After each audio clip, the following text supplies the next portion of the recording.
सर्वांना नमस्कार. तर नुकत्याच झालेल्या राज्यसेवा 2024 या परीक्षेचा पेपर नंबर 4 GS4 आपण आज या ठिकाणी बघतो आहे.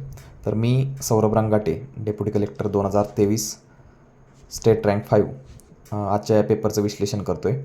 ही एक अपेक्षित उत्तर तालिका असणार आहे. याच्यामध्ये आपण अपेक्षित उत्तर काय येऊ शकतात ते पाहणार आहोत. लवकरच आयोगाची उत्तर तालिका येईल, पण त्या अगोदर विद्यार्थ्यांना एक उत्कंठा लागलेली असते, त्यासाठी आपण हा व्हिडिओ बनवत आहोत. तर आपण बघू शकताय की GS4चा पेपर आहे. हा सेट आहे, सी सेट आहे. हा पहिला प्रश्न आहे, 2022मध्ये भारताने कोणत्या देशांसोबत मुक्त व्यापार करार केलेला आहे? तर त्याचा ॲन्सर आहे UAE आणि ऑस्ट्रेलिया, म्हणजेच ॲन्सर क्रमांक 2. पहिल्याचं उत्तर असणार आहे 2. त्यानंतर दुसरा प्रश्न आहे, खालीलपैकी कोणता आंतरराष्ट्रीय नाणेनिधीशी संबंधित आहे? तर आपण बघितलं तर ह्या तिन्ही कन्सेप्ट ज्या आहेत त्या IMFशी निगडीत आहेत, त्यामुळे ह्याचं उत्तर असणार आहे 4 नंबर, अ ब क तिन्ही. 2चं उत्तर 4.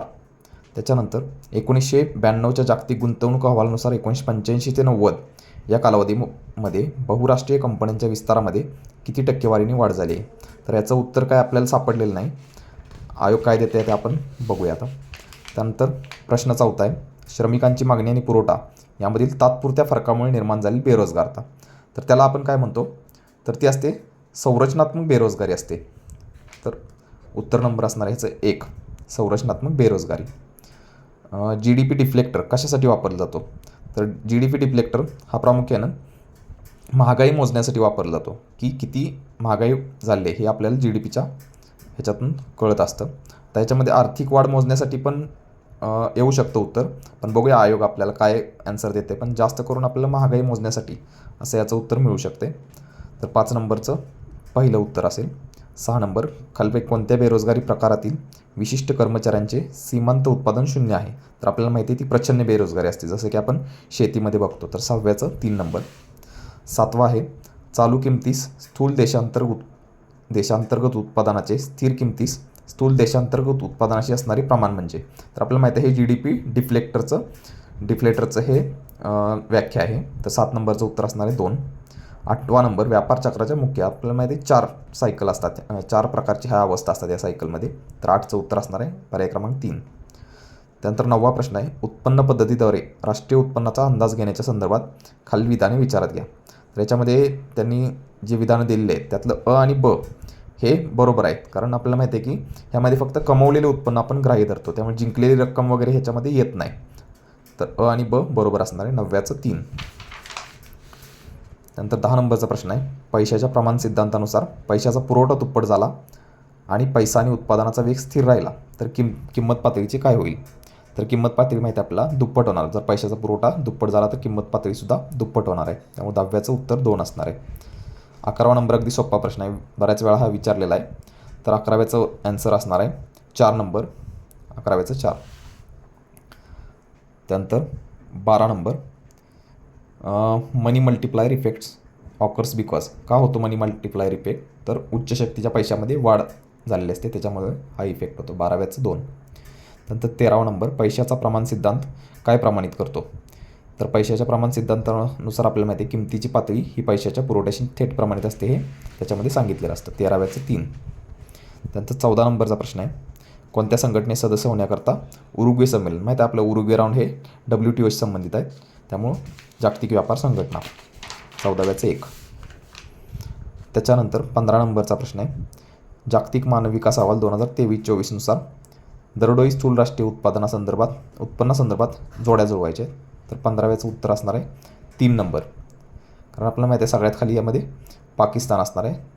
बचं 1 जर जोडी लावली आपण तर लक्षात येईल आपल्याला, त्याचा पर्याय क्रमांक 3 असणार आहे. 15व्याचं 3. त्यानंतर 16 नंबर, HPIमध्ये खालील उपायांचा समावेश होतो? तर माहिती आहे दीर्घायुष्य, ज्ञान आणि जीवनमान. 16व्याचा आन्सर असणार आहे 3. 17 नंबरचा प्रश्न आहे, विकासाचे निर्देशांक म्हणून खालीलपैकी कोणते 2 निर्देशांक बरोबर आहेत? तर विकासाच्या निर्देशांकामध्ये प्रामुख्यानं राहणीमानाचा दर्जा आणि भांडवल निर्मितीचा दर असे 2 निर्देशांक आपण ग्राह्य धरू शकतो. 17व्याचं 1 नंबर आहे. 18 नंबर आहे, कोणती लोकसंख्याशास्त्रीय संक्रमण सिद्धांताच्या 3ऱ्या टप्प्याची वैशिष्ट्य आहेत? आपल्याला माहिती आहे 3ऱ्या टप्प्यामध्ये जन्मदर पण कमी होऊन जातो आणि मृत्यूदर पण एकदम कमी होऊन जातो. तर 18व्याचं उत्तर असणार आहे 4 नंबर, अ, क आणि ड. त्यानंतर 19 नंबर WTO अंतर्गत ट्रिम्स करार कशाशी संबंध आहे. आता बऱ्याच जणांना यामध्ये कन्फ्युजन झालं असेल ट्रिम्स आणि ट्रिप्स. तर हा ट्रिम्स जो करार आहे तो व्यापारावर परिणाम करणारे गुंतवणुकीचे जे उपाय असतात त्याच्याशी संबंधित हा ट्रिम्स करार आहे. आणि ट्रिप्स जर म्हटलं असतं तर तो बौद्धिक संपदा हक्काशी निगडीत आहे. त्यामुळे 19चं उत्तर असणार आहे 2 नंबर. त्यानंतर 20 नंबर भारतीय नियोजन आयोगाने 11व्या पंचवार्षिक योजनेत कोणती संकल्पना समाविष्ट केली. तर सर्वांना माहिती आहे हे अगदी सोपं आहे. सर्वसमावेशक वृद्धीचं हे संकल्पना होती. त्यामुळे 20व्याचं 3 नंबर आन्सर असणार आहे. त्यानंतर मेहबूबुल हक यांनी सुचवलेल्या मानवी विकासाच्या दृष्टीने नियोजन प्रतिकृती आणि धोरणांची पुनर्रचना करण्यासाठी कोणते घटक आवश्यक आहेत. तर याच्यामधले क आणि ड हे ते 2 घटक आहेत शेवटचे, तर ते आवश्यक असणार आहे. गरिबी दूर करणे आणि उत्पादन आणि वितरण उद्दिष्टांवर समान भर देणे. 21चा आन्सर असणार आहे 3. त्यानंतर 22 नंबर लोकसंख्या संक्रमण सिद्धांताबाबत कोणती विधाने बरोबर आहेत. तर याच्यामध्ये जर बघितलं आपण तर ब आणि ड ही 2 विधानं बरोबर आहेत. कारण जन्मदर हा एकदम संक्रमण सिद्धांत त्याच्यामध्ये बघितलं पहिल्या अवस्थेत मृत्यूदर जास्त असतो बरोबर आहे आणि पहिल्या अवस्थेत जन्मदर जास्त असतो हे सुद्धा बरोबर आहे. आणि ब आणि ड बरोबर आहे. 22चं 2. त्यानंतर 23 नंबर लोकसंख्याशास्त्रीय संक्रमणाचा सिद्धांत काय वर्णन करतो. तर त्याच्यामध्ये आपल्याला काय कळतं तर एखाद्या देशाचा विकास होत असताना जन्म आणि मृत्यूदरात होणारे बदल त्याच्यामध्ये दाखवलेले असतात. तर 23चं उत्तर असणार आहे 1. त्यानंतर 24 नंबर आहे मेहबूबुल हक पुन्हा प्रश्न आलेला आहे. यांच्या मते मानवी विकासाच्या प्रतिमानामध्ये 4 आवश्यक घटक कोणते आहेत. तर त्यांनी जे घटक सांगितले होते त्यामध्ये आयुष्यमान आणि आरोग्य आणि शिक्षण आणि दर्जेदार राहणीमान. तर ते उत्तर क्रमांक 3 मध्ये दिसते आपल्याला 24चं 3 अ आणि क. त्यानंतर 25 नंबरचा प्रश्न आहे राजकोषीय तुटीबाबत कोणती विधाने बरोबर आहेत. तर याच्यामध्ये आपण बघितलं तर अंदाजपत्रिकेत तूट आणि महसुली येणे यांची बेरीज जे ड नंबरमध्ये दिलं आहे ते चुकीचं असणार आहे. कारण अंदाजपत्रकीय तूट आणि महसुली देणी पाहिजे होतं याच्यामध्ये, त्यामुळे ड तर चुकीचं आहे. त्यामुळे 25चं उत्तर असणार आहे 3 नंबर ब आणि क फक्त यातलं बरोबर आहे. 25चं 3. 26 नंबरचा प्रश्न आहे महसुली खर्चाबाबत कोणती विधाने बरोबर आहेत. तर महसुली खर्चामध्ये आपण बघितलं तर याच्यामध्ये अ आणि क ही 2 फक्त ह्याच्यामध्ये बरोबर आहेत. 26चं उत्तर असणार आहे 2 नंबर. कारण ब मध्ये जर बघितलं तर कर्जाचा समावेश होतो. आपल्याला माहिती आहे महसुली खर्चामध्ये कर्जाचा काहीच संबंध येत नाही, त्यामुळं अ आणि क उत्तर असणार आहे 26चं 2. 27 भारतीय अंतर्गत सार्वजनिक कर्जाचा बोजा कमी करण्यासाठी खालीलपैकी कोणते उपाय सुचवले आहेत. तर कोणते उपाय सुचवले आहेत तर सार्वजनिक खर्च कमी करायचा आहे आणि निर्गुंतवणुकीतून मिळालेली जर रक्कम असणार आहे त्याचा वापर करायचा आहे. तर अ आणि क 27चं उत्तर असणार आहे 2. नंतर 28 नंबरचा प्रश्न आहे ज्या कराच्या संदर्भात कराचा प्राथमिक बोजा आणि अंतिम बोजा हा अशा व्यक्तीवर असतो जिच्यावर तो कर भरण्याचे कायदेशीर उत्तरदायित्व असतं. अगदी सोपा प्रश्न आहे. तर हे प्रत्यक्ष कराचं त्यांनी सांगितलेलं डेफिनेशन. 28चं उत्तर असणार आहे 1. त्यानंतर 29 पैसा गुणकाची संकल्पना. बरेच प्रश्न आले आहेत मनी मल्टिप्लायरवर. तर त्याच्यामध्ये काय सांगितलेलं असतं पैशाचा पुरवठा आणि राखीव पैसा यांचं ते गुणोत्तर असतं. पैशाचा पुरवठा आणि राखीव पैसा. 29चं 2 नंबर. 30 नंबर आहे पिकांसाठी दिली जाणारी MSP ही जागतिक व्यापार संघटनेच्या कृषीवरील करारातील कोणत्या पेटीमध्ये मोडते. तर सर्वांना माहीत आहे हे अगदी सोपं आहे. अंबर बॉक्स जो असतो त्याच्यामध्ये ते मोडते. त्यामुळे 30चं उत्तर असणार आहे 1. त्याच्यानंतर 31 नंबरचा प्रश्न आहे सेंद्रिय शेती संदर्भात कोणती विधाने योग्य आहेत. तर याच्यामध्ये बघितलं तर आपण 4 नंबर अ ब क ड हे 4ही विधानं बरोबर आहेत. कारण सेंद्रिय शेतीमध्ये मध्य प्रदेशचा पहिला क्रमांक आहे आपल्याला माहिती आहे आणि महाराष्ट्राचा 2रा क्रमांक आहे. त्यामुळं 31चं उत्तर असणार आहे 4. त्यानंतर 32 नंबरचा प्रश्न आहे भारताच्या आर्थिक विकासाच्या प्रक्रियेत भारतीय शेती क्षेत्राने खालीलपैकी कोणत्या घटकांच्या माध्यमातून सकारात्मक भूमिका बजावली आहे. तर याचं उत्तर आपल्याला नक्की माहीत नाही, तरी पण अ ब क ड हे उत्तर याच्यामध्ये येऊ शकतं असं आपल्याला वाटतंय, पण फिक्स आन्सर माहीत नाही याचं. 33 नंबर खालील विधाने विचार घ्या. पशुगणना 2019 नुसार तर महाराष्ट्र देशात 5व्या क्रमांकावर. तर चुकीचं आहे हे विधान. महाराष्ट्र हा 7व्या क्रमांकावर होता. त्यामुळे यातलं फक्त ब विधान बरोबर आहे लंपी त्वचा रोगाचं. त्यामुळे 33चं उत्तर असणार आहे 3. त्यानंतर 34 नंबर आहे महाराष्ट्र सरकारने 2021-22 मध्ये मुख्यमंत्री सौर कृषी पंप योजना सुरू केली. तर 34चं जे उत्तर आहे ते फक्त ब बरोबर आहे यातलं. कारण अ जे आहे 2021-22 मध्ये तर त्याच्या आधीच ही योजना सुरू झालेली आहे. त्यामुळे हे फक्त ब बरोबर असणार आहे याच्यामध्ये. त्याच्यानंतर 35 नंबरचा प्रश्न, शाश्वत भूजल व्यवस्थापन सुलभ करण्याच्या उद्देशाने जागतिक बँक खर्चायित कोणती योजना आहे? तर आपल्या सर्वांना माहिती आहे अटल भूजल योजना. तर 35चं 4 नंबर हे उत्तर असणार आहे. 36 नंबर, 2015-16 कृषी जनगणनेनुसार महाराष्ट्रातील सरासरी जमीन धारण क्षमता तर ती 1.34 हेक्टर होती महाराष्ट्रामध्ये. 36चं 3 नंबर. त्याच्यानंतर 37 नंबर आहे, FDI संबंधित हा प्रश्न होता आणि याच्यामध्ये दोन्ही विधानं बरोबर आहेत ह्याच्यामध्ये. तर 37चं उत्तर असणार आहे 3, दोन्ही विधानं बरोबर, कारण FDIमध्ये महाराष्ट्र आघाडीवर आहे. त्यानंतर 38, आत्मनिर्भर भारत प्रोत्साहन पॅकेजचा एक भाग म्हणून 2020मध्ये जो पॅकेज दिलं होतं पशुसंवर्धनासाठी ते होतं 15,000 कोटींचं ते पॅकेज होतं. त्यामुळे 38चं उत्तर असणार आहे 1 नंबर, 15,000 कोटी. 39, शेतकऱ्यांना कृषी उत्पादने आणि सेवा खरेदी करण्यासाठी सक्षम करण्याकरता किसान क्रेडिट कार्ड योजना कोणत्या वर्षी सुरू करण्यात आली? तर 1998ला ही योजना सुरू झालेली आहे. तर KCCच्या बाबतीत उत्तर असणार आहे 3 नंबर, 1998. त्यानंतर सहकारी शेतीबद्दल खाली विधाने विचारात घ्या म्हटलेलं आहे. 40 नंबरचा प्रश्न. तर याच्यामधली ही दोन्ही विधानं बरोबर आहेत. सहकारी शेती संदर्भातील दोन्ही विधानं याच्यामध्ये बरोबर आहेत. त्यानंतर 41 नंबरचा प्रश्न, नियतकालिक श्रमबल सर्वेक्षण 2023-24ची आकडेवारी वगैरे त्यांनी दिलेलं आहे. तर त्याच्यामध्ये बघितलं आपण फक्त अविधान बरोबर आहे. तर बमध्ये त्यांनी काय असं विशिष्ट वयोगट त्यामध्ये दिलेला नव्हता, त्यामुळे ते चुकीचं आहे. त्यामुळे फक्त यातलं अविधान बरोबर आहे. 41चं 1 नंबर. त्यानंतर 42 नंबरचा प्रश्न आहे, कोणती विधानं योग्य आहेत विचारले. हा निर्यात सज्जता निर्देशांक म्हणजे जो आपला एक्सपोर्ट प्रिपेडनेस इंडेक्स आहे त्याच्या संदर्भातील हा प्रश्न होता. त्याच्यात अ, ब, क, ड हे चारही विधानं ह्याच्यामध्ये बरोबर नाही, 4 विधानं नाही, त्यातली फक्त 3 विधानं बरोबर आहेत. पहिली अ, ब, क हे 3 विधानं सत्य आहे त्याच्यामध्ये असं म्हणतं आहे, कारण ड तर चुकीचं आहे. महाराष्ट्र राज्यात एकूण 8 कृषी निर्यात क्षेत्र आहेत, हे विधान चुकीचं आहे याच्यामधलं. त्याच्यानंतर 43 नंबरचा प्रश्न, 31 मार्च 2023पर्यंत महाराष्ट्रात सुमारे 2.24 लाख सहकारी संस्था होत्या आणि त्यापैकी सुमारे 56% सहकारी गृहनिर्माण संस्था होत्या. तर आपल्याला माहिती आहे की पहिलं उत्तर बरोबर आहे, दोन्ही म्हणजे बरोबर आहे यातलं, पण 56% सहकारी गृहनिर्माण संस्था हे विधान चुकीचं आहे. तर ह्याच्यातलं फक्त बरोबर आहे. 43चं 1 नंबर. तर रॉसडेल सहकारी यंत्रणा, तर रॉसडेलनं हा प्रामुख्याने ग्राहकांची म्हणजे कन्झ्युमरशी संबंधित होती. ज्याची जी सहकारी यंत्रणा होती ती कन्झ्युमरशी निगडीत होती, त्यामुळे 44चं 3 नंबर असणार आहे. 45 नंबर, सहकाराची खाली व्याख्या कोणी मांडलेली आहे? तर ही प्राचार्य CR फे यांची ही व्याख्या आहे जी दिलेली आहे. तर ती CR फेची व्याख्या आहे. 45चं 1 नंबर. 46, 9व्या पंचवार्षिक योजनेचा भर, तर सर्वांना माहिती आहे सामाजिक न्यायासह वृद्धी हे त्याचं लक्ष होतं. 46चं 2. 47, VM दांडेकर आणि निळकंठ, अगदी सोपा प्रश्न होता. तर 2250 कॅलरी हे त्यांनी आहाराचं मूल्य किमान पोषण पातळी म्हणून त्यांनी अनुमानित केलं होतं. 47चं 4. 48 नंबर, कोणत्या उद्देशासाठी 1991मध्ये आर्थिक सुधारणांचा स्वीकार करण्यात आला होता? तर आपल्याला माहिती आहे की हा 4ही उद्देश याच्यामध्ये होते, अ, ब, क, ड. 48चं 4 नंबर असणार आहे. त्यानंतर WTOची 10वी मंत्रिस्तरीय परिषद ही नैरोबीला झाली होती. 49चं 2. त्यानंतर 50 नंबर आहे, सहकार क्षेत्रासमोर कोणती आव्हाने आहेत? तर सहकार क्षेत्रासमोरची आव्हानं बघितली आपण तर 4ही पण आव्हाने आहेत त्याच्यामध्ये. 50चं 4 नंबर असणार आहे, अ, ब, क, ड. 51 नंबर, 2022मध्ये आपल्याला माहिती आहे की पहिला नॅनो युरिया प्रकल्प हा कलोल गुजरातमध्ये इफकोनं सुरू केला होता. तर ते उत्तर असणार आहे 1 नंबर.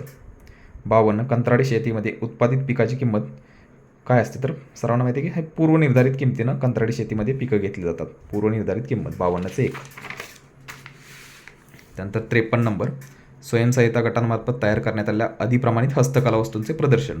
तर हे सरस नावाची जी ॲप आहे, मोबाईल ॲप, त्याच्याद्वारे हे विकलं जातं. तर 53चं उत्तर असणार आहे फक्त ड, 3 नंबर. 54, अन्नधान्य पिकाखालील सिंचनाखालील क्षेत्राबद्दल विचारले. तर माहिती आहे सर्वांना महाराष्ट्रात सर्वात कमी सिंचन क्षेत्र आहे, त्यामुळे ती एक जरी जोडी लावली आपण महाराष्ट्राची 2 नंबरला, अचं 2 केलं आपण तरी उत्तर निघतं आहे. तर 54चं उत्तर असणार आहे 2. त्यानंतर 55चं जर उत्तर बघितलं तर ते अ आणि ब हे दोन्ही विधानं बरोबर आहेत त्याच्यामध्ये. तर 55चं उत्तर असणार आहे 3. 56 नंबरचा प्रश्न आहे, national mission for sustainable agriculture. तर ही योजना 2014-15ला सुरू झाली आहे इंडियाच्या काळात. हे विधान पण बरोबर आहे. आणि भारतीय शेती हवामान बदलासाठी अधिक लवचिक करणे हे त्याचा उद्देश आहे, हे पण बरोबर आहे. आणि क हे दोन विधानं बरोबर आहेत, पण तसा ऑप्शन आपल्याला दिसत नाही. त्यामुळे जर आपण बघितलं तर ब क चूक आहेत हे पण नाही. त्यामुळे हा प्रश्न कॅन्सल होण्याचे जास्त चान्सेस आहेत. 57 नंबर, जानेवारी 1995मध्ये गॅटऐवजी कोणता करार स्वीकार आपण काय स्थापन केलं? तर जागतिक व्यापार संघटना. 57चं 2.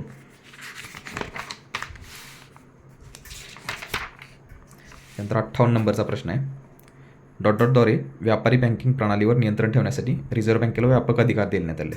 तर हे तिन्ही कायदे आहेत ते रिझर्व्ह बँक त्याचं अनुपालन करत असते. तर हे ब क हे तिन्ही याच्यामध्ये उत्तर येणं अपेक्षित आहे. 58चं 4 ब क. त्याच्यानंतर मौद्रिक धोरणाची निर्मिती ही मौद्रिक लक्ष्य निर्धारणावर आधारित असावी अशी शिफारस कोणी केली होती? तर ती चक्रवर्ती समितीने केली होती. 59चं 3 नंबर असणार आहे. 60 नंबर, कोणती विधाने सत्य आहेत? तर ह्याच्यामध्ये बघितलं आपण तर आणि ब ही दोन्ही विधानं सत्य असणार आहेत. पण क हे विधान चुकीचं आहे, कारण सरकारला झालेला बँक पतपुरवठा हा व्यापारी क्षेत्राला झालेल्या बँक पतपुरवठ्यापेक्षा कमी होता. तर हे विधान चुकीचं आहे, कारण कोविडनंतर तो पुरवठा जास्त असणं अपेक्षित होतं. त्यामुळे आणि ब हे दोन्ही सत्य आहेत असं म्हणता येईल. 60चं 3. त्याच्यानंतर 61 नंबरचा आहे, भारतीय रिझर्व्ह बँकेच्या मौद्रिक धोरणाच्या संदर्भात कोणती विधाने सत्य आहेत? तर यातलं बघितलं तर ब आणि ड हे 3 विधानं सत्य आहेत. पण क मध्ये बघितलं आपण तर मौद्रिक धोरण समितीचे सदस्य हे भारतीय रिझर्व्ह बँकेद्वारे निर्धारित केले जातात. तर असं नाही, रिझर्व्ह बँकेत 3 सदस्य आणि सेंट्रल गव्हर्नमेंटचे 3 असे 6 सदस्य त्याच्यामध्ये असतात. त्यामुळे उत्तर असणार आहे 1. 61चे 1. नंतर 62, जिल्हा एक निर्यात केंद्राची उद्दिष्ट काय आहेत? तर तिन्ही उद्दिष्ट आहेत हे. संतुलित विकास घडवायचा आहे, आंतरराष्ट्रीय बाजारात त्यांची विक्री करायची आहे आणि निर्यातदारांना आर्थिक सहाय्यसुद्धा पुरवायचं आहे. तर 62चं उत्तर असणार आहे 2. त्यानंतर 63 नंबरचा प्रश्न आहे, प्रधानमंत्री PM कुसुम संदर्भात त्याची उद्दिष्ट विचारले. तर त्याचं उत्तर असणार आहे ब आणि ड म्हणजे पर्याय क्रमांक 2. 63चं 2. कारण ऊर्जा आणि पाणी सुरक्षितता प्रदान करायचे, सोलार पंप त्यांना द्यायचे होते आणि शेतकऱ्याच्या उत्पन्नात आपोआप त्याच्यामध्ये वाढच होणार होती. त्यामुळे 63चं उत्तर असणार आहे 2. 64मध्ये म्हटलेलं आहे, दिल्ली आणि मुंबई विमानतळाचे आधुनिकीकरण करण्याची योजना जी होती ती कधीपासून संयुक्त उद्यम कंपनीच्या माध्यमातून करण्यात आली? तर ह्याचं उत्तर असणार आहे 4 नंबर, 10वी पंचवार्षिक योजना.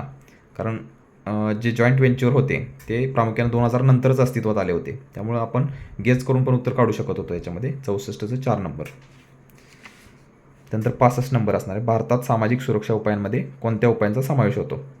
तर याच्यामध्ये बघितलं आपण तर ब आणि क ही 2 विधान आपल्याला बरोबर दिसत आहेत.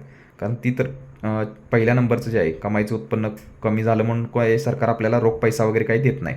त्यामुळे 65चं उत्तर असणार आहे 2 आणि ब. त्याच्यानंतर 66 नंबरचा प्रश्न आहे, सेजची प्रमुख उद्दिष्ट काय आहेत? तर सेजची प्रमुख उद्दिष्ट क आणि ड मध्ये आपल्याला दिसत आहेत. देशांतर्गत आणि विदेशी स्रोतांपासूनची गुंतवणूक वाढवणे आणि पायाभूत सुविधांचा विकास करणे. क आणि ड. 66चं 3 नंबर. 67, औद्योगिक आजारांची अंतर्गत कारणे विचारली आहेत. अंतर्गत कारणे काय असू शकतात? तर ब आणि ड आर्थिक समस्या असतात, कामगार समस्या असतात आणि व्यवस्थापकीय समस्या असतात त्यांना. त्यामुळे 67चं उत्तर असणार आहे 4. 68, मोठ्या प्रमाणात आयातीचे घटक कोणते आहेत? आता या 3 पर्यायांमध्ये आपण बघितलं तर जसं आपल्याला पेट्रोलियम, कच्चे तेल आणि उत्पादने हे आपण जास्त प्रमाणात आयात करतो.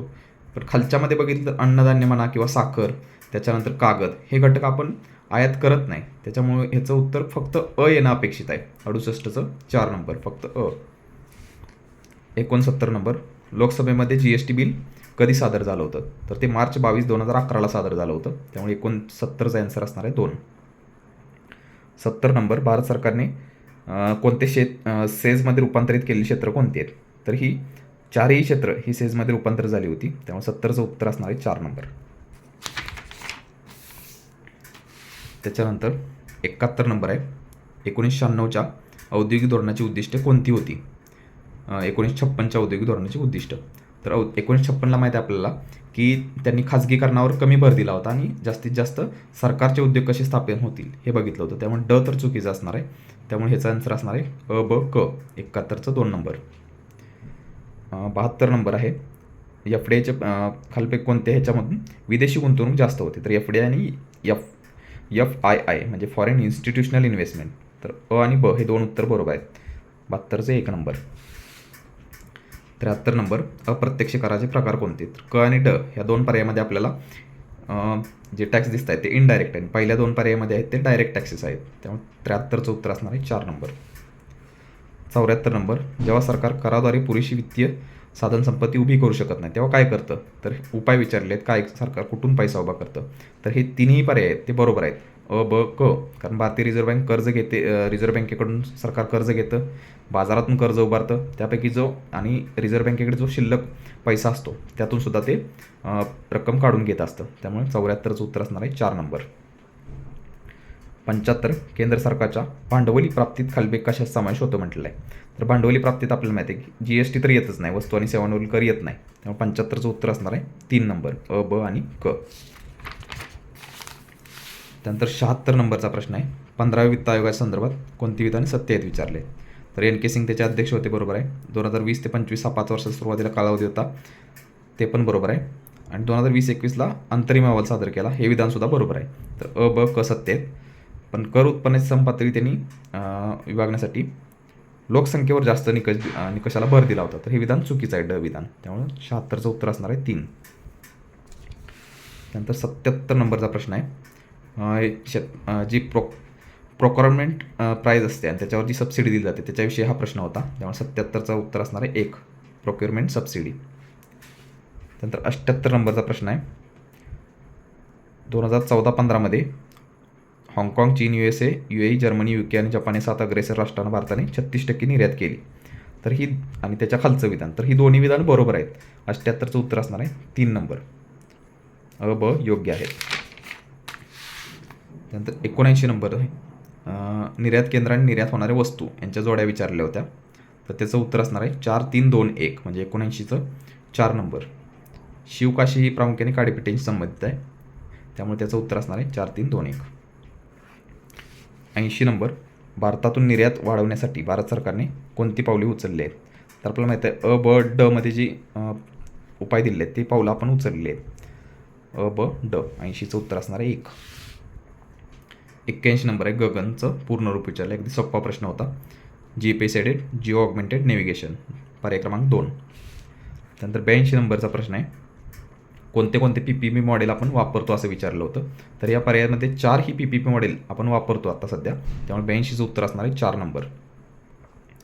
83 नंबर, बेरोजगार आणि प्रचंड दारिद्र्य या समस्यांच्या निराकरणासाठी कशाची मदत होऊ शकते विचारलं आहे. आता याच्यामध्ये जर आपण बघितलं प्रामुख्यानं तर कृषी आणि शिक्षण ह्याची जास्त मदत होऊ शकते, त्यामुळं अ आणि ब उत्तर येणं अपेक्षित आहे. आणि औद्योगिकरणाची पण होते, नाही असं म्हणता येणार नाही, परंतु आता आयोग काय देतं याच्यामध्ये उत्तर ते आपण बघूया नंतर. उमंगचं दीर्घरूप विचारलं आहे, एकदम सोपा प्रश्न होता. Unified mobile application for new age governance, त्यामुळे 84चं असणार आहे 1 नंबर. 85 नंबर आहे, कोणती विधाने प्रसार भारतीच्या बाबतीत सत्य आहेत? तर ह्याच्यामध्ये बघितलं तर अ आणि क हे दोनच, अ आणि क दोन विधान बरोबर आहेत. प्रसार भारती काय खाजगी प्रसारक सेवा नाही, त्यामुळे ब चुकीचं आहे. आणि प्रसार भारतीने 2022ला आपलं सुवर्ण महोत्सवी वर्ष साजरं केलं, हे पण उत्तर चुकीचं आहे. 1900च्या दशकात त्यांनी साजरं केलं आहे, त्यामुळे ते चुकीचं आहे. त्यामुळे अ आणि क हे दोनच विधान त्याच्यामध्ये बरोबर आहेत. 85चं उत्तर असणार आहे 1 नंबर. त्यानंतर 86 नंबरचा प्रश्न आहे, GST संदर्भात आहे, तर ह्याचं उत्तर असणार आहे अ, ब, क. कारण 4 नंबरमध्ये जे दिलं आहे GSTमध्ये सीमा शुल्काचा अंतर्भाव असतो, तर हे चुकीचं आहे. सीमा शुल्क आपण सेपरेट आकारतो, त्यामुळे 86चं उत्तर असणार आहे 3 नंबर. 87 नंबर आहे, स्टुडंट रेडी प्रोग्राम संदर्भात हा प्रश्न होता. आणि याच्यामध्ये बघितला हा मागच्या वर्षी पण हा प्रश्न विचारला गेला होता याच्यावर, तर ह्याचं उत्तर असणार आहे अ, ब आणि क. हे 3 पर्यायातले जे घटक दिले आहेत त्यात सर्वांचा समावेश त्याच्यामध्ये होतो स्टुडंट रेडीमध्ये, त्यामुळं 87चं उत्तर असणार आहे 4 नंबर, अ, ब, क. 88 नंबरचा प्रश्न आहे, 1991 नंतर सेवा क्षेत्राचा भारताच्या स्थूल देशांतर्गत उत्पादनातील हिस्सा तर माहिती आपला वाढलेला आहे, पण रोजगार निर्मितीतील हिस्सा जो आहे तो कमी वेगाने वाढला असं आपण म्हणतो, त्यामुळे 88चं उत्तर असणार आहे 2 नंबर. 89 आहे, औद्योगिक धोरण निर्णय 1956 नुसार किती उद्योग सार्वजनिक क्षेत्रासाठी राखून ठेवले? अगदी सोपा प्रश्न होता, कारण आपल्याला माहिती आहे की त्यावेळी जास्त उद्योग हे सरकारी क्षेत्रासाठी राखून ठेवले होते, त्यामुळे 17 उद्योग सरकारी क्षेत्रासाठी, आणि त्याची संख्या नंतर 8 पर्यंत कमी झाली होती 1991ला. त्यामुळे 89चं उत्तर असणार आहे 2. त्यानंतर 90वा प्रश्न आहे, 15व्या वित्त आयोगाने अनुदान वाटपासंदर्भात आरोग्य आणि शिक्षणासोबतच ग्रामीण अर्थव्यवस्थेवर भर दिला. त्याचं कारण काय होतं? आता ह्याचं उत्तर आपल्याला नक्की सांगता येणार नाही, तरी पण अ, ब, क आणि ड असं 4 उत्तर येणं अपेक्षित आहे असं आपल्याला वाटतं. पण बघूया आयोग काय उत्तर देते. 91 नंबरचा प्रश्न आहे, पब्लिक डिस्ट्रीब्युशन सिस्टीम संदर्भात आहे. तर आपल्याला माहिती आहे की हे इश्यू प्राईज असते, जी आपल्याला ग्राहकाला दिली जाते ती इश्यू प्राईज असते. त्यामुळे 91चं उत्तर असणार आहे 1. 92 नंबर, जागतिक भूक निर्देशांक 2023 नुसार भारताचा भूक निर्देशांक किती होता? तर तो 28.7 इतका होता. त्यामुळे 92चं उत्तर असणार आहे 2 नंबर. 93 नंबर आहे, आधारभूत किमतीनुसार जोड्या लावायच्या होत्या. आपण जर जनरल विचार केला असता तरीसुद्धा ह्याचं उत्तर अगदी सहज आपण काढू शकतो. तर 4, 3, 2, 1 अशा पद्धतीचं उत्तर आहे याचं 93चं 2 नंबर. कारण मक्याची प्राईस सगळ्यात कमी असणार हे सहज समजते आपला. मका 1870 असणार आहे. 93चं उत्तर 2. 94, ग्लोबल फॉरेस्ट रिसोर्स असेसमेंट 2020 नुसार खारपुटी क्षेत्रासंदर्भात चढत्या क्रमानं जोड्या त्यांनी विचारलेल्या होत्या. तर ह्याच्या उत्तर आहे 3 number, north and central America, south America, Africa आणि आशिया. कारण आशिया खंडामध्ये सगळ्यात जास्त मॅनग्रोव्हचं क्षेत्र आहे. त्यामुळे ह्याचं उत्तर असणार आहे पर्याय क्रमांक 3, 94. 95 नंबर, भारत सरकारने वाय.के. अलग यांच्या अध्यक्षतेखाली किमान आधारभूत किंमत निश्चिती करताना पद्धतशीर समस्येचे परीक्षण करण्यासाठी तज्ज्ञ समितीची स्थापना कधी केली होती? तर याचं उत्तर असणार आहे 6 मे 2003ला. 95चं 2 नंबर. त्यामुळे 96 नंबर, मार्च 2023चं डाटा विचारला आहे. तर ह्याचं आपल्याला नेमकं उत्तर सापडलेलं नाही. आता आयोग काय देते ते आपण बघूया. 97 नंबर, भारत सरकारने पीक विमा योजनांच्या अंमलबजावणीतील त्रुटी तपासण्यासाठी 2013मध्ये कोणती समिती स्थापन केली होती? तर ती DB गुप्ता समिती होती. 97चं उत्तर असणार आहे 3. 98 नंबर, शेतकऱ्यांचे उत्पन्न दुप्पट करण्याच्या धोरणाबाबत प्रश्न होता आणि त्याचं उत्तर असणार आहे अ आणि क. कारण ब मध्ये बघितलं आपण 2029पर्यंत उत्पन्न दुप्पट करायचं होतं. तर ते लक्ष 2029 नव्हतं, 2022 लक्ष होतं त्याचं. त्यामुळे ते उत्तर पर्याय तो ब चुकीचा आहे. अ आणि क बरोबर आहे. 99 number, India state of forest report 2021 बांबू लागवडीखालील क्षेत्र विचारले. तर त्याचं उत्तर असणार आहे 3 नंबर, ओडिसा, महाराष्ट्र, अरुणाचल प्रदेश आणि मध्य प्रदेश. 99चं 3. 100वा प्रश्न आहे, CACP संदर्भात हा प्रश्न होता. तर याचं उत्तर असणार आहे ब, क आणि ड. CACP काय विचारात घेतं किमान आधारभूत किमती ठरवताना? तर ब, क, ड. 100चं उत्तर असणार आहे 2. 101 नंबरचा प्रश्न, 2023 या वर्षात नाबार्डे भारतातील किती प्रादेशिक कार्यालयांद्वारे? तर ह्याचं उत्तर असणार पर्याय क्रमांक 1, 31 प्रादेशिक कार्यालयांद्वारे 753 जिल्ह्यांमध्ये सेवा दिली होती. 101चं उत्तर असणार आहे 1 नंबर. 102 नंबरचा प्रश्न आहे, शेतकऱ्यांचे उत्पन्न दुप्पट करणे DFI अहवाल 2016मध्ये सूचित केले आहे की सन 2016-17 ते 22-23 कालावधीत शेतकऱ्यांचे उत्पन्न दुप्पट करण्यासाठी कोणत्या बाबी आवश्यक आहेत? तर याचे उत्तर असणार आहे ब आणि क बरोबर आहे. पर्याय क्रमांक 3.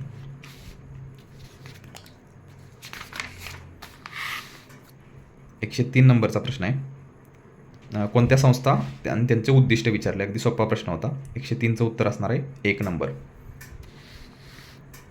104 नंबरचा प्रश्न आहे, परंपरागत कृषी विकास योजनेसंदर्भात. तर त्याचं उत्तर असणार आहे, परंपरागत कृषी विकास योजनेअंतर्गत 20 हेक्टर जमीन असणाऱ्या समूहाला सलग 5 वर्ष, तर सलग 5 नाही, ती सलग 3 वर्षाकरता लाभ दिला जातो. त्यामुळे अचुकीचं आहे याच्यामध्ये. त्यामुळे ह्याचं उत्तर असणार आहे ब आणि क. 104चं 4 नंबर उत्तर येणं अपेक्षित आहे. 105 नंबरचा प्रश्न आहे, रिझर्व्ह बँकेच्या मते 2022-23 या वित्तीय वर्षात किसान क्रेडिट कार्डची एकूण संख्या किती होती? तर 282.96 लाख एवढी संख्या होती. 105चं 2 नंबर. 106 नंबर आहे, ड्युटेरियम हे हायड्रोजनचे आपल्याला माहीत आहे आयसोटोप आहे आणि त्या एकाच ह्याच्यावरून आपण उत्तर काढू शकतो. 106चं पर्याय क्रमांक 4. 107, कमी आणि आपत्कालीन किरणोत्सर्गी कचऱ्याची विल्हेवाट कशी लावली जाते? तर हे पुस्तकामध्ये आहे, उथळ जमिनीत त्याला गाडायचं. त्यामुळे 107चं उत्तर असणार आहे 1 नंबर. 108 नंबरचा प्रश्न आहे, हे अणुभट्टीत झालेल्या अपघातांविषयी आहे. त्यामुळे ह्याचं उत्तर पर्याय क्रमांक 3 आहे. 108चं पर्याय क्रमांक 3. 109, गगन या अंमलबजावणीचे अपेक्षित फायदे काय आहेत? यापैकी कोणते विधान योग्य नाही असं विचारलं आहे. तर यातली सगळी विधानं योग्य आहेत. त्यामुळे कोणतंच विधान याच्यामध्ये अयोग्य नाही. त्यामुळे पर्याय क्रमांक 4. 109चं 4. 110 नंबर, तिसऱ्या अणुशक्ती कार्यक्रम स्तर 3मध्ये काय वापरणार आहे असं विचारले. तर त्यामध्ये थोरियमचा वापर हे प्रामुख्यानं मुख्य आहे. 110चं उत्तर असणार आहे 1. 111 नंबरचा प्रश्न आहे. गॅमा नाईफ थेरी म्हणजे काय? तर याचं उत्तर पर्याय क्रमांक 1 येणं अपेक्षित आहे. स्टिरिओटॅटिक रेडिओथेरपी असं उत्तर अपेक्षित आहे. 111चं पर्याय क्रमांक 1. 112 नंबर आहे PM सूर्यघर विषयी. तर ह्याचं उत्तर आहे देशातले 1 कोटी घरांना 300 युनिट वीज मोफत पुरवणे हे बरोबर आहे. 1 कोटी घरांवर छतावरील सौर पॅनल बसवणे बरोबर आहे. 1 कोटी घरांमध्ये स्मार्ट मीटर बसवणे हे पण बरोबर आहे. पण सर्व घरांना मोफत वीज पुरवणे हे पर्याय चुकीचा आहे यातला. त्यामुळे पर्याय क्रमांक 1 असणार 112चं ब क बरोबर आहे. 113 नंबर विद्युत वापराचे स्रोत विचारलेत आणि त्याचा उतरता क्रम.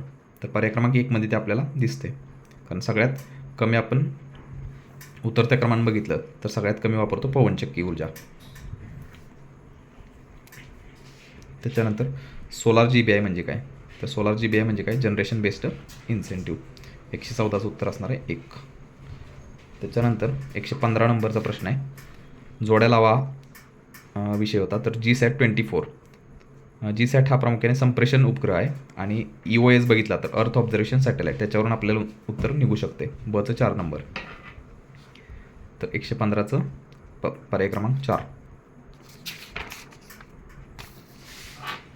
116 नंबरचा प्रश्न आहे. Antariksh corporation new space India limited ही कशाशी संबंधित आहे? तर सर्वांना माहीत आहे हे इस्रोशी संबंधित ह्या सर्व संस्था आहेत. तर 116 नंबरचा आन्सर असणार आहे 1. 117 चांद्रयान-3 या मोहिमेची कोणती उद्दिष्ट आहेत? तर चंद्राच्या पृष्ठभागावर सुरक्षितपणे हळूवारपणे उतरण्याचे प्रात्यक्षिक करणे बरोबर आहे. भविष्यकालीन आदित्य मोहिमेसाठी तंत्रज्ञान विकसित करणे हे याच्यामध्ये चुकीचं आहे. जागेवर इन सिटू शास्त्रीय प्रयोग करणे हे बरोबर आहे. तर अ आणि क हे 2 उत्तर याच्यामधले बरोबर आहेत. 117 नंबरचं पर्याय क्रमांक 1. नंतर 118 नंबर आहे. ऊर्जा स्रोतांचे नवीनीकरणीय आणि अनवीनीकरणीय वर्गीकरण करायचं होतं. अगदी सोपा प्रश्न होता. 118चं उत्तर असणार आहे पर्याय क्रमांक 1. 119 नंबरचा प्रश्न आहे. लहरी शक्ती खालीलपैकी लहरींच्या कोणत्या वैशिष्ट्यांमुळे तयार होते? तर हे पर्याय क्रमांक 2 मध्ये दिलेलं आहे त्यांनी. पाण्याच्या लहरींची वर आणि खाली जी गती होते त्याच्यामधून वेव्ज मधून ही इलेक्ट्रिसिटी जनरेट होत असते. 119चा पर्याय क्रमांक 2. 120 वेदासे पोर्टल कोणती सेवा पुरवते? तर वेदासे प्रामुख्याने उपग्रहामार्फत उपलब्ध वितरित करण्याची ही सेवा आहे. त्यामुळे पर्याय क्रमांक ह्याचं 2 येणं अपेक्षित आहे. 120चं 2. 121 नंबर कोणती प्रणाली खाजगी नेटवर्कमध्ये अनधिकृत प्रवेश प्रतिबंधित करण्यासाठी वापरली जाते? तरी फायरवॉल नावाची जी सिस्टीम असते ती प्रामुख्याने कार्यान्वित केली जाते. तर 121चं उत्तर असणार आहे 1 फायरवॉल. 122 गुगल शोध इंजिन परिणामांमध्ये वेब पेजेस दाखवताना कोणत्या अल्गोरिदम वापरून पेजेसना रँकिंग देते? सोपा प्रश्न होता. Page rank. 122चं पर्याय क्रमांक 1. 123 याचा कोणता उपसंच डेटामधून शिकण्याच्या मशीनच्या क्षमतेवर मशीन लर्निंग माहीत आहे आपल्याला. 123चं 3 नंबर. 124 कोणते वेब ब्राउझर विनामूल्य डाउनलोडसाठी उपलब्ध नाही? तर त्यातलं फक्त ओपेरा जे आहे ते, त्यातल्या काही सेवा ह्या विनामूल्य उपलब्ध नसतात. त्यामुळे 124चं पर्याय क्रमांक 3. 125 समूह संप्रेषण आणि माहिती सामायिक करणे यासाठी सोशल नेटवर्क साईटद्वारे खालीलप्रमाणे सुविधा दिली जात आहेत. तर पर्याय क्रमांक याच्यातला असणार आहे 3 नंबर अ ब क ड. 125चं 3. 126 नंबर कोणत्या प्रकारची मेमरी विद्युत पद्धतीने मिटवता आणि पुनर्प्रोग्राम करता येते? पुस्तकामध्ये आहे हे. ह्याला म्हणतात फ्लॅश मेमरी. तर 126चं उत्तर असणार आहे 3. 127 HMD म्हणजे काय? तर हेड माउंटेड डिस्प्ले. 127चं पर्याय क्रमांक 2. 128 डॉट ही मशीन लर्निंगमधील प्रणाली भविष्यातील संख्यात्मक मूल्यांचा अंदाज लावण्यासाठी वापरली जाते. तर यातली जर बघितली तर प्रामुख्यानं जी रिग्रेशन नावाची प्रणाली असते ती यामध्ये वापरली जाते. 128चा पर्याय क्रमांक 2 असणार आहे रिग्रेशन. 129 एकाहून अधिक नेटवर्क आणि थेट डेटा ट्रॅफिक जोडण्यासाठी सामान्यतः कोणते उपकरण वापरले जाते? तर हा PYQ आहे. ह्याचं उत्तर मागच्या वेळी स्विच असं दिलं होतं. त्यामुळे हा बघायला पाहिजे पुन्हा एकदा. 129चं उत्तर पर्याय क्रमांक 1 येणं अपेक्षित आहे. 130 IoT उपकरण संप्रेषणासाठी कोणता प्रोटोकॉल वापरला जातो? तर MQTT नावाचा प्रोटोकॉल हा त्याच्यामध्ये वापरला जातो. 130चं पर्याय क्रमांक 1. 131 DNA तंत्रज्ञान वापर आणि उपयोग नियमन विधेयक 2019 कशासाठी मांडलं होतं? तर ही प्रामुख्याने GM क्रॉप्सशी संदर्भात होतं. GM क्रॉप्स नाही, तर हरवलेल्या व्यक्तींची ओळख पटवण्यासाठी. 131चं पर्याय क्रमांक 1. 132 नंबर, भारतातील पेटंट संबंधित पहिला कायदा जो होता, तो पहिला कायदा कधी आला होता? तर पर्याय क्रमांक 1 मध्ये दिला आहे ॲक्ट 6 ऑफ 1856 AD. तर पर्याय क्रमांक 1 132चं. 133 तागाच्या झाडाचे तंतुवेचन करताना आक्रमण करणाऱ्या रोगजनक सूक्ष्मजीवांचे मुख्य लक्ष काय असते? तर पेक्टिन नावाचं जे द्रव्य असतं त्याच्यामध्ये ते त्यांचं लक्ष असतं. त्यामुळे 133चं पर्याय क्रमांक 3. 134 पेटंटमध्ये खालील घटक असतात. तर पेटंटमध्ये जे मुख्य घटक असतात ते ग्रँट, स्पेसिफिकेशन आणि पेटंट क्लेम्स हे 134चं पर्याय क्रमांक 1. त्याच्यामध्ये 3 घटक दिलेले आहेत. 135 ड्रॉसोफिला या जनुकीय नकाशा तयार करण्यासाठी कशाचा उपयोग केला गेला? तर पर्याय क्रमांक 2 मध्ये दिलेला आहे ते ईस्ट आर्टिफिशियल क्रोमोझोम्स. तर पर्याय क्रमांक 2. त्यानंतर 136 कोशिका भिंती विरहित वनस्पतींच्या पेशींना काय म्हटले जाते? सोपा प्रश्न आहे सायन्समधला. तर त्याला आपण प्रोटोप्लास्ट म्हणतो. 136चं पर्याय क्रमांक 2. 137 बायोटेक्नॉलॉजी विभागने जनुकीय अभियांत्रिकी वनस्पतींना पर्यावरणात मुक्त करण्याकरता 5 मार्गदर्शक शिष्टाचार विकसित केले आहेत. या शिष्टाचारातील एक कोणता आहे? तर तो जो आहे तो पहिल्या नंबरचा शिष्टाचार पेप्सिन डायजेस्टिबिलिटी असे नावाचा शिष्टाचार होता. 137चं पर्याय क्रमांक 1. त्यानंतर 138 आहे कोणता जीवाणू अनानादा चक्रवर्ती यांनी विकसित केले होते? तर ह्याचं उत्तर आपल्याला सापडलेलं नाही. आपण 139 नंबर, हे पण उत्तर आपल्याला माहिती नाही आहे. 140 नंबर, हा सायन्समधला प्रश्न होता. आपण जर लुसंटचं पुस्तक बघितलं तर त्याच्यामध्ये हे दिलेलं आहे. तर 140 नंबरचा प्रश्न, त्याचं उत्तर असणार आहे पर्याय क्रमांक 1. 141 सैन्याच्या विमानात वापरण्यासाठी CSIR IIP डेहराडूनने औपचारिक मान्यता दिलेल्या बायोजेट इंधनात पारंपरिक जेट इंधनाच्या तुलनेत कशाची अतिनिम्न अंतर्वस्तू असते? तर याचं जे उत्तर आहे ते मिथेन आहे. पर्याय क्रमांक 1. 141चं पर्याय क्रमांक 1. पर्याय क्रमांक 4 आहे सल्फरचा त्याच्यामध्ये अतिनिम्न अंतर्वस्तू म्हणून त्यांनी समावेश केला होता. तर 141चं पर्याय क्रमांक 4 असणार आहे. 142 नंबर, भारत आणि थायलंडने वाहनांचे संरक्षण करण्यासाठी कोणत्या नावाने सुई जनरेस प्रणाली लागू केली आहे? तर याचं पर्याय क्रमांक 1 मध्ये त्यांनी ते दिलेलं आहे. 142चं पर्याय क्रमांक 1. 143 इन्स्टिट्यूट ऑफ ॲडव्हान्स स्टडी, तर ह्याचं उत्तर काय आपल्याला सापडलेलं नाही आहे. त्यानंतर 144 नंबरचा प्रश्न आहे is an alcoholic beverage made by fermenting honey. तर ते मेड नावाचं जे अल्कोहोल असतं ते तयार केलं जातं. 144चं पर्याय क्रमांक 2. 145 मानवातील पहिल्या लेंटिव्हायरल वाहकाला 2024 साली गंभीर कशाच्या जनुकीय रोग निवारण उपचार पद्धतीसाठी DBTने समर्थन दिलं होतं? तर तो होता हिमोफिलिया A नावाचा. तर 145चं उत्तर आहे पर्याय क्रमांक 3. 146 महाराष्ट्र प्रदूषण नियंत्रण मंडळासंदर्भात ही विधानं होती. त्यातलं ब आणि क हे 2 विधानं बरोबर आहेत. पर्याय क्रमांक 2 146. 147 महाराष्ट्रातील जिल्ह्यांचा पूरबाधित क्षेत्रासंदर्भात चढता क्रम लावा असं विचारलं होतं. तर 147चा पर्याय क्रमांक 3 असणार आहे. 148 हा एकदम सोपा प्रश्न होता. जोड्या लावायच्या होत्या घटक संस्था आणि आपत्ती. तर त्याचं उत्तर असणार आहे पर्याय क्रमांक 2. 148चं 2. 149 नंबर, खालीलपैकी कोणता हवामानशास्त्रीय घटक भूमितापास कारणीभूत ठरतो? तर भूमितापास प्रामुख्याने हेवी रेनफॉल हे त्याचं कारण असतं. 149चं पर्याय क्रमांक 2. 150 ATS खालीलपैकी ATSच्या संदर्भात 2 विधानं दिली होती. ती दोन्ही विधानं सत्य आहेत. त्यामुळे 150चं पर्याय क्रमांक 3 असणार आहे. अशा पद्धतीनं आपण GS4 या पेपरमधील अपेक्षित उत्तरं बघितलेली आहेत. आता पुढच्या आठवड्यात आयोग उत्तर देईल, पण ही अपेक्षित उत्तर तालिका आहे. त्याच्यामध्ये थोडेफार बदल होऊ शकतात. थँक्यू.